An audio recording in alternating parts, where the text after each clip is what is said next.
So after reviewing tens of thousands of financial statements for businesses of all shapes and sizes, here is the common observation that I see in businesses that produce seven-figure profits compared to those who barely scrape by. Now, let's talk about the ones who barely scrape by first. The things that those financial statements have in common from those businesses is that typically the business owner has abdicated financial responsibility. They've got their significant other who's doing the bookkeeping, or they've got an outsourced bookkeeper, and they basically say something on the lines of, hey, you take care of all that financial stuff, I'm going to worry about bringing the work in and doing the work. And they don't actually have a conscious process or a repeating process of having that bookkeeper do the financial statements, of doing the bookkeeping or whatnot, which the business owner should not be doing.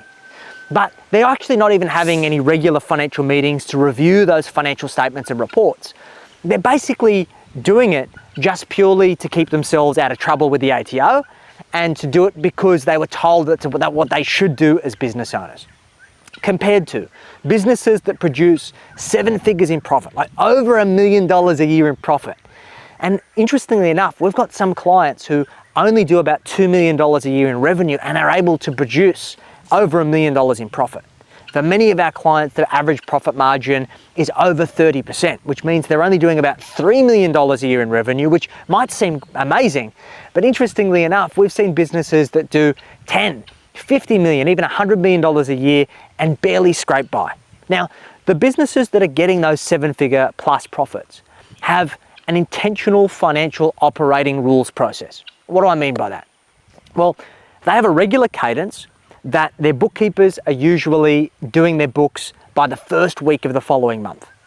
They have an intentional chart of accounts, all of those tracking categories in their P&L where they're breaking down their revenue lines. So if they've got different types of revenue lines, so they've got services, they've got products, or they've got projects and recurring revenue.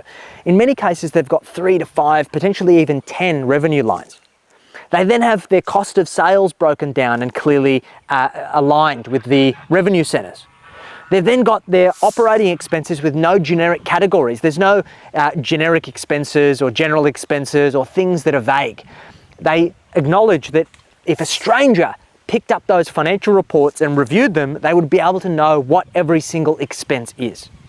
Then, after the bookkeeping is done in the first week of the month, they have a process where they catch up with their company accountant or their external accountant and their bookkeeper, and they go through the management reports.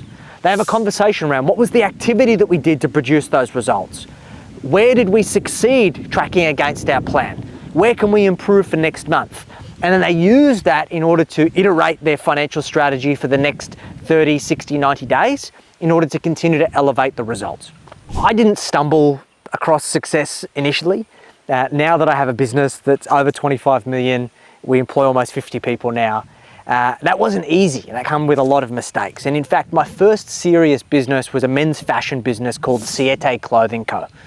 And I called it Siete because in Spanish it's the number for 7, and it was my lucky number. And I wanted to create a men's fashion label that an idea came to me off the back of meeting a guy in a bar one night. So I was out clubbing with my friends and I met this guy and he handed me a business card that said fashion designer on the front. And I'm like, you're a fashion designer? I've never met a fashion designer before. And he started telling me, he's like, oh yeah, so I've set up this men's fashion business and I've designed all of this stuff and I've got it made in China and I've got it here and I'm making all of this money. And I immediately judged this guy. I'm like, this guy's nothing special. Like if this guy can create this men's fashion label and be a fashion designer, which I don't know why I put that on a pedestal, but I did, I can do that too. So at the same time, I'd kind of gone through my first corporate restructure. My old man was suffering from stomach cancer. He wasn't working. I was covering the family mortgage and the household bills. And through this restructure, I didn't lose my job, but I had a significant pay cut, which hit me hard. And instead of just going and finding another job as a financial advisor, I decided to set up this men's fashion label. Brilliant idea. Never designed clothes before, never set up an e-commerce store before, never built a website, never done online marketing, never handled logistics internationally. Like I just thrown myself straight into the deep end of all of these things that I had never done before and frankly had no right doing because all of my life experience and work experience up to that point was completely different, right? So it was an ego-driven pursuit. And look, we had some initial success. We built the business to like a multi-six-figure business, but the issue was those vanity metrics, right? We had features in GQ magazine, we had some famous people wearing our stuff, we were building a good social media following, we had orders coming in, but I also got myself multi-six figures into bad debt trying to fund this cash-eating monster, and I had stock that was piled up to the ceiling of my garage at home, right? And I couldn't clear it fast enough to get my cash flow. It was like one step forward, two step backwards. And fundamentally, the issue wasn't the business. I'm sure that if I was passionate about the business, I could have been successful in the business, but I wasn't passionate about it. I set up the business purely as a means to an end because I thought that it was going to help me kind of cheat the game of financial freedom and get ahead faster. And frankly, I loathed the business. And I realized that you can never be successful in anything that you're just doing in blind pursuit of money. So after many years, getting myself into a really tough position, almost going bankrupt, I had a decision to make. I either needed to declare bankruptcy and then wait 7 years for my credit file to get wiped and start again, or I needed to fully commit to something that I was passionate about and earn my way out of this situation. And it was at that point I decided to go all in on my financial advice career. I set up my own business, and over the course of about 18 months, I cleared all of my debt, got myself back to basically square one, and then we've basically charged forwards ever since. Hasn't been easy, but it's a whole lot easier when you're passionate about it. Through this process, I went from negative net wealth, like being a financial advisor, dealing with high net worth clients, like for many people who had like multi-8 figures in personal net wealth, and advising them on, in some cases, the most significant decisions of their financial life. I always felt guilty because I couldn't reconcile the fact that I was giving this advice to people from a position of being negative net wealth. Like at that point in time, I was like negative multi-six figures in, and it was not a good position to be in. And that did take a big toll on me. But the turning point for me was backing myself fully. I think up until that point, I was always taking the kind of easy route, what I thought that was the easy route. And what I've come to realize is the easy route is the hard route. And if you focus on doing it the hard way the first time and doing it the right way, then you're going to get to your destination a whole lot faster than trying to find cheat codes to get there faster. So that took me through, when I made that decision, I spent that 18 months focusing wholly and solely on my financial advice business and building that up, paying off that bad debt and getting back to zero. Getting to that 0 point was one of the most liberating things for me because it proved to me that I could do it. And then subsequently going on to now, my personal net wealth is actually 8 million, and we've now built a $25 million business. It is far easier for me to grow and compound that. And I don't think I could have had the amount of respect to the system that I've implemented if I hadn't have gone through that hardship in the first place. So I think hardship and having the contrast of knowing what it's like to go through tough times makes you far more respectful for the good times. In the earlier days, I used to have this saying of stick to what you know and outsource everything else. And it was from this kind of idea that like, if you're good at something, you should focus on what you're good at. And you should outsource the functions of your business or your life that you're not good at to people who are experts in that area. And the two exceptions to that is your money and your marketing, okay? And I talk about this concept a lot, the difference between outsourcing and abdicating responsibility. So abdicating responsibility is delegating a function from a position of not knowing.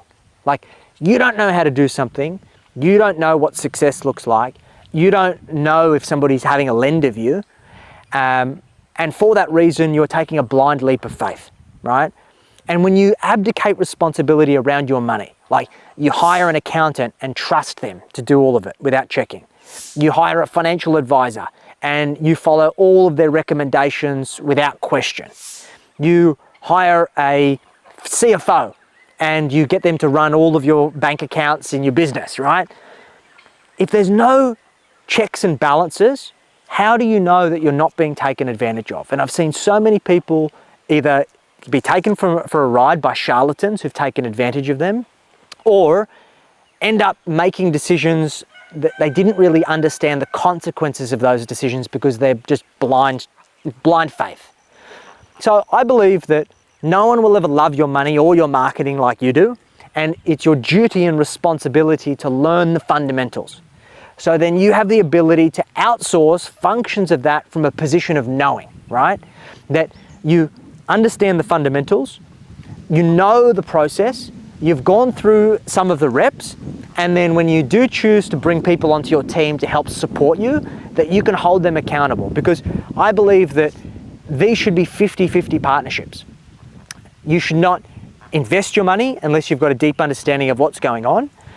You should not be making significant financial decisions unless you understand it. And the common rebuttal that I get is like, Jackson, I'm not a finance person. And it might be a surprise to you guys is that I wasn't a finance person either. Like, this stuff didn't come naturally to me. I have had to learn it. And the analogy I like to use is it's like, imagine that you decided that you're going to learn to speak German. You go to one lesson and then you're upset because you can't speak fluently. It would be a ridiculous expectation, right? Same thing with money. You can learn German yourself and just read books and kind of fail your way through it, and it's probably going to be really hard. And if you're intrinsically motivated, you might be able to do it.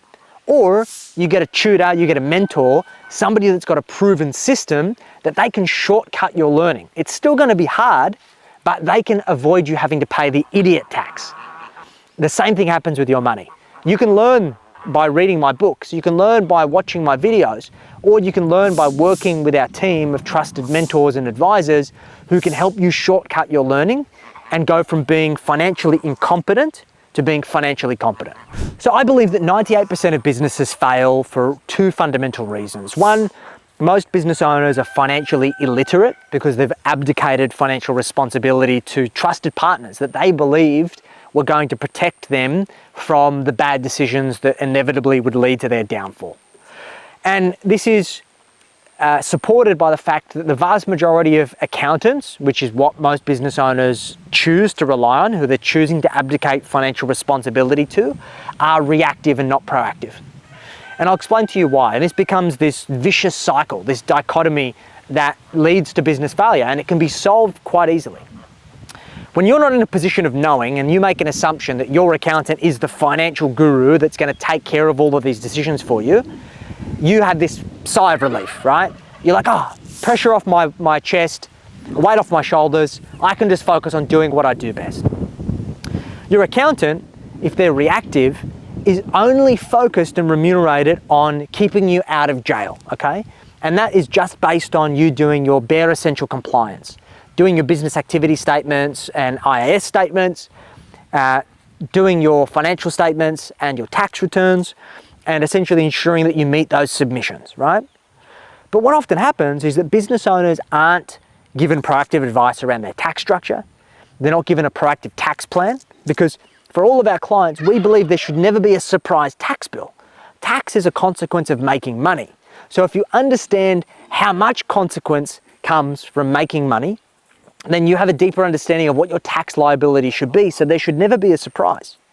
So if you approach an accounting relationship from a position of knowing that you understand the fundamentals, if you engage an accountant who becomes a proactive partner that is able to help you set up the right structure, that is able to help you create a proactive tax plan, that's able to catch up with you on a regular basis, whether it be monthly or quarterly, to go through your management reports, facilitate a conversation around what's working, what's not, help you identify where you need to be focusing your attention, and use that as a way to inform your strategy, then you're going to be able to avoid a significant amount of financial failure. Because 100% of businesses that fail because of a lack of cash flow, right? And why does that happen? It happens because they have an unsustainable financial model, so they don't have enough volume, or they're not charging enough based on how much it actually costs them to deliver their service. And that could also be a byproduct of not positioning themselves properly. Second, they don't have enough cash in order to meet their creditors' demands. So they haven't got a good cash flow system to put money aside for their suppliers and subcontractors. They haven't put enough money aside for tax. They've ended up spending the money that was intended for those things, and now they're behind the eight ball, right?